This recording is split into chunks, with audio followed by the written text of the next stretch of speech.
Nem todos que entram na sua vida foram enviados por Deus. E talvez, sem perceber, você esteja ajudando pessoas que, na verdade, estão bloqueando as suas bênçãos. Este é um aviso divino. Preste atenção, porque existem 7 tipos de pessoas que você não deve ajudar. Se você insiste em sustentá-las, o preço pode ser alto. Sua paz, sua fé e até o cumprimento do propósito que Deus preparou para você. Número 1. Os impenitentes. Não ajude alguém que se recusa a mudar. Se a pessoa não se arrepende do pecado, seu apoio não é bênção, é prisão. Você pensa que está estendendo a mão, mas está, na verdade, fortalecendo a rebeldia. É como construir uma escada para alguém que não tem intenção de subir.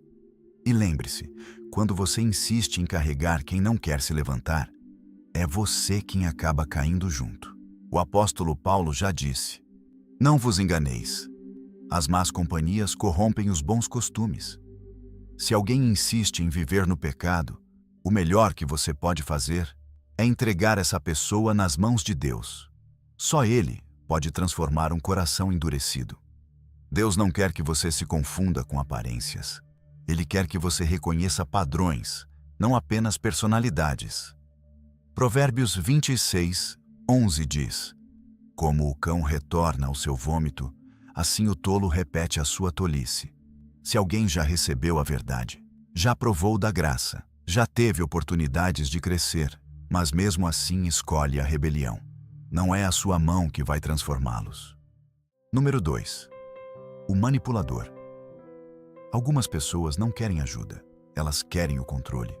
Se você não tomar cuidado, a crise delas se torna o seu cativeiro. São elas que transformam sua gentileza em obrigação. Fazem você se sentir culpado. Fazem você acreditar que dizer não é falta de amor, que é anticristão. Mas ouça, manipulação não é ministério. Jesus nunca se deixou controlar pelas emoções ou pelas expectativas das pessoas. Em Lucas capítulo 4, quando a multidão tentou impedi-lo de seguir, ele se afastou, porque sua missão não se baseava em pressão, se baseava em propósito. Só porque alguém fala alto sobre suas necessidades, não significa que você foi chamado para atendê-lo. Se ajudar alguém custa sua paz, seu propósito ou sua identidade, isso não é ajuda, isso é uma armadilha. Número 3. O divisivo. Deus não abençoará o que divide o seu povo. E quando você ajuda alguém que semeia divisão, você não está ajudando uma pessoa, está ajudando o inimigo. Esses são os fofoqueiros, os ímãs de drama. Aqueles que sorriem na igreja, mas criticam em segredo. Aqueles que vivem para inflamar e nunca para edificar. Tito, capítulo 3, versículo 10, é claro. Advirta o que causa divisão uma vez e advirta-o segunda vez. Depois disso, não se envolva mais com ele. Isso não é frieza. Isso é uma ordem. Porque quando você ajuda alguém que provoca conflitos, você não fica apenas no meio. Você se torna parte da confusão e, eventualmente, o conflito deles se torna a sua consequência. Lembre-se, Deus não está pedindo que você conserte o que Ele mesmo está tentando separar. Número 4. O esgotador.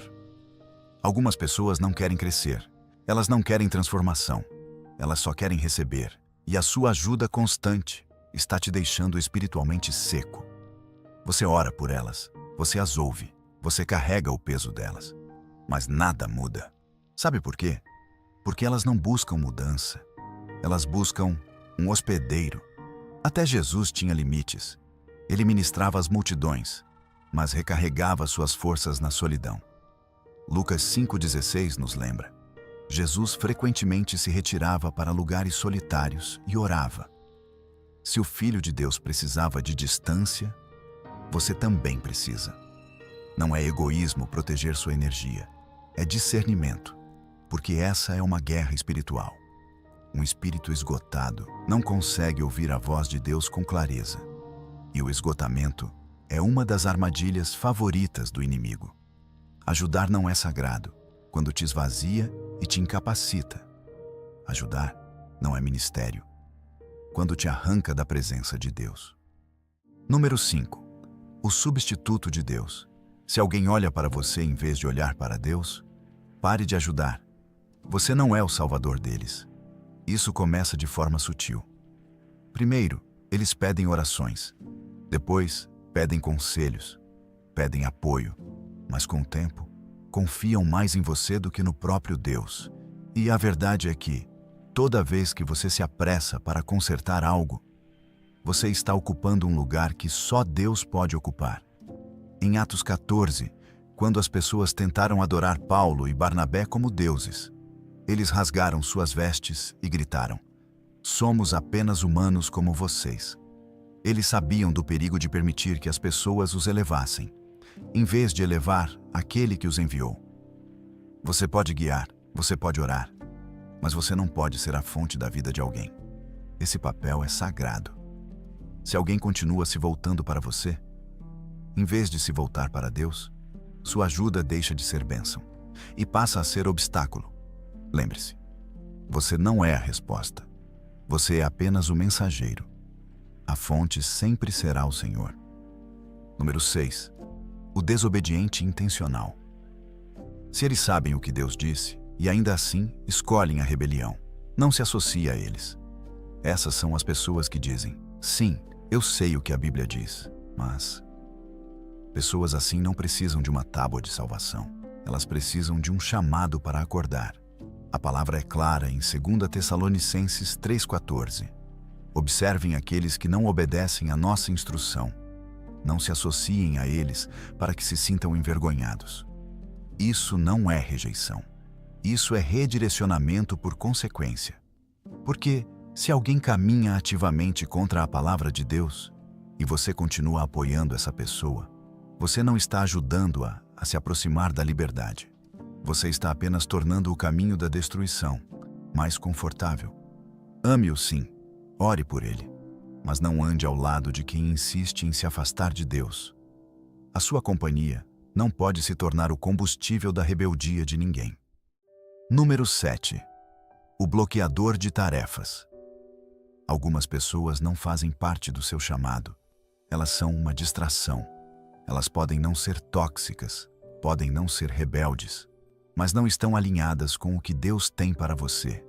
E se você não tomar cuidado, sua compaixão pode te manter em um lugar que Deus já disse para você deixar.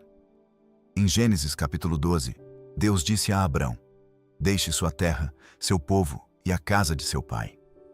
Mas Abrão trouxe Ló. E foi somente quando Ló partiu que Deus lhe deu a visão completa do seu futuro. Às vezes, as pessoas erradas não são más. São apenas um peso extra. Não confunda lealdade com obediência. Quando Deus diz "vá", você não precisa da permissão de todos. Você precisa apenas da direção dele. Algumas das pessoas que você insiste em carregar são exatamente aquelas que Deus está tentando remover do seu caminho. A questão não é se vale a pena salvá-los. A questão é: você está disposto a obedecer, mesmo que pareça que está indo embora? Ajudar a pessoa errada pode parecer sagrado, mas desobediência, mesmo com boas intenções, ainda é desobediência. Leve isso à oração. Pergunte ao Senhor: quem eu tenho carregado? Que o Senhor nunca me pediu para carregar,